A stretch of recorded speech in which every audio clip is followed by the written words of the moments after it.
All right, we're back with game 2. It's a 15-pin difference in the match in favor of Kendra Boomhauer and Sean Carroll. We're going to have our ladies take to the lanes, and Kendra Boomhauer is going to lead us off in game 2. Kendra representing the Pilgrim Lanes in Haverhill, Mass. And Amanda Banks representing the Central Park Lanes in East Boston. Thought Amanda had a strike on that ball, but pins didn't agree. That 10 pin's going to be tough to bring in. She may want to play that wood on the right side. I would, Dan. I would have tried to play it a little above the red line and try to snap it right. That's something you learn through experience, Dan. I was going to say that's the only advantage we have on these kids. These probably there's the shot, Dan. That's what we were talking about. Yeah. See, our age pays off for one thing, huh? 10 for both, right? Yep. Yeah. We have a nice 10 for both our ladies. If you combine our ages, we could get some of those nice retirement special deals at the. I might not be able to put the ball there, Dan, but I still know where it goes. I just can't get it to go there. Well, we got a couple of tough shots. That was the way to play it for Kendra. She tried to get a little sidewall action. Doesn't quite throw probably the ball hard enough. But that was the shot. Settles for an 8 box. Amanda will probably be looking for a 9 here. She's going to take a 7. 17-18. It's now a 16-pin difference in the match. In favor of Kendra Boomhauer and Sean Carroll, the challenging team today. Amanda, being a lefty, seems to have a little more trouble with the leaves on the left side of the alley, which is common. Like sometimes you see righties who don't like to shoot at the 10-pin. That was a great ball right there by Banks. She had 3 straight good pocket head pin hits, but she can't seem to carry both the 7 and the 10 on the same ball. She keeps leaving these tough splits. She got some help up there, though. It's a good shot. It looked good. Nice try by Banks. Wasn't an easy shot by any means. Although she even looked surprised it didn't go. I don't blame her. It looked like it had a good shot there. Boomhauer with a 9. Tough wood. Banks with an 8. She's really throwing a great first ball in there. Not getting any justice for her with her spare leaves. That had to be a disappointing box too. She hit the wood pretty good 2 times and didn't carry a pin. Well, 2 more boxes remaining for our ladies. Another great ball by Banks. Oh, finally. And finally carries the corner split. Next month, we'll be coming at you from the Woburn Bowlodrome in Woburn, Mass. on March 15th. I also believe the Pro Tour will be there that day. So if you come down and watch our show, you'll get the best of both worlds. You'll see some of the finest young bowlers and some of the finest pros in the game, all in one house.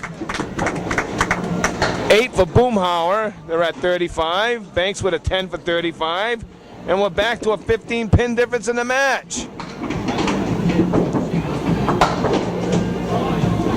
It's the final frame for the ladies. 5 head pin hits for Banks up there. Another tough lead. 4 out of 5 tough leads, but let's see where she wants to play this one. I think I'd go way left on this one, Dan. Yeah. Tough area for her to put the ball. I don't know if I'd want to play that wood on the right. Left's a tough spot for her. She's got a little bit of a hook as a lefty. It's tough to get it down there by the 7 pin. Kendra looking for her out. Settles for an 8 and a 43 half. Banks with an 8 and a 43 half. Say no justice for Banks that half. She threw a much better ball. Well, 15 pins, anybody's ball game with 5 boxes left and these young gentlemen up. Either one of them can get hot. Joey.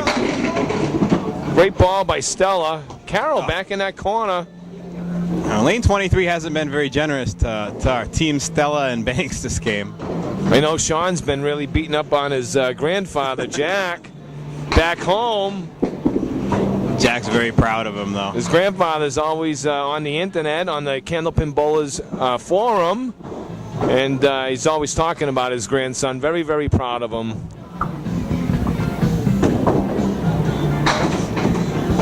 Now, boys will be looking for a 10 here.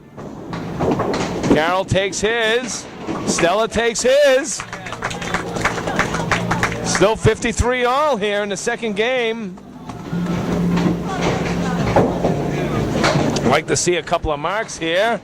To see these boys tighten things up here going into the final couple of frames. Stella was the top bowler for his age group today with a 332 score on games of 95, 123, and 114. Carroll's 316 score came on games of 99, 106, and 111.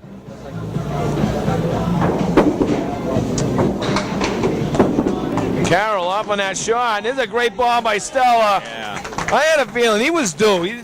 He was throwing a really good ball both games, the first game and right now.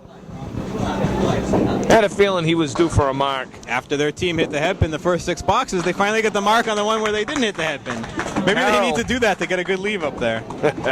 Carroll did what he needed to, and that was to get a big out. Yeah. That was a nice 10 box by Sean Carroll. Yeah, it keeps the pressure on Joey now, who has to. Joey's really going to want to throw probably a 7 or better to stay in 1 mark range. It's 15 pins in the match, minus this ball by Joey Stella. It's a quarter pin hit. He'll take 6 on it and cut that lead down to 9. We have 3 boxes remaining. Tough shot for both our boys. Carroll, he did this in the last box. Let's see if he can get his big out. Both boys will be looking for a big out. Carroll glances over at the scoreboard, knows how important it is to get a big out here. Wants to get at least 8 if he can. There it is. Boy, that third ball's right there. A tough 6 for Joe Stella. Carroll picks up a pin. So it's a 10-pin difference in our match. We have 2 frames remaining. And that's a big pin, Steve. Anytime you can get that lead to 10 or 11, usually requires your opponent to get 2 marks to beat you instead of 1. That's where pinning becomes so important. Getting those 9s and 10s. A lot of matches can be won just on pinning and lost.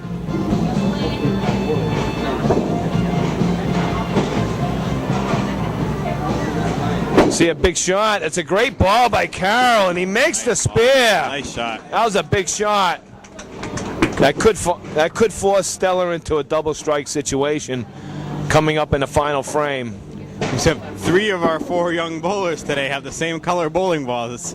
Have to give a little bit of a second look to all their balls when they pick them up there today.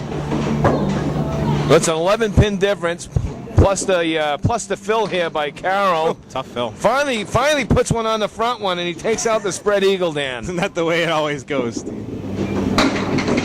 Stella's going to need a mark, and he's gonna hope that Carroll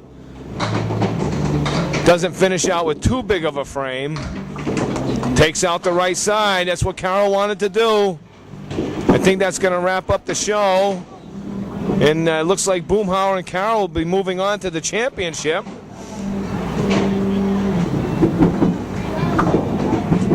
That's going to qualify Kendra for both the 11 and under age group and the 12 to 14. A nice 10 by Stella. Wait, see Kendra maybe in the 15 to 18?